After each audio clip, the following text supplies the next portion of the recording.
This brand is made in Mexico and the units are sold through dealers in the USA and Canada.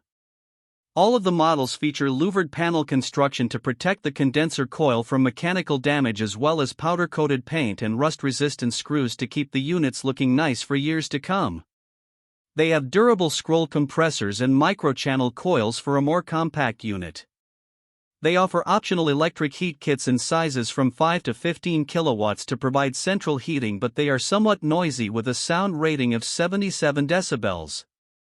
The RHPBZR 13.4 models are for slab mounting with horizontal air discharge, while the RHPAZR models can be installed on a roof, down discharge, or on a slab.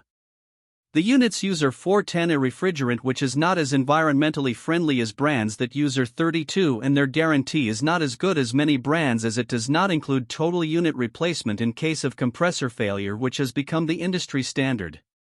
The brand does not offer models that qualify for the HvacRepairGuy Premium and Ultimate categories. This brand receives an overall 1-star don't buy rating from HvacRepairGuy. Please share your experiences with this brand in the comments section of the HvacRepairGuy YouTube channel.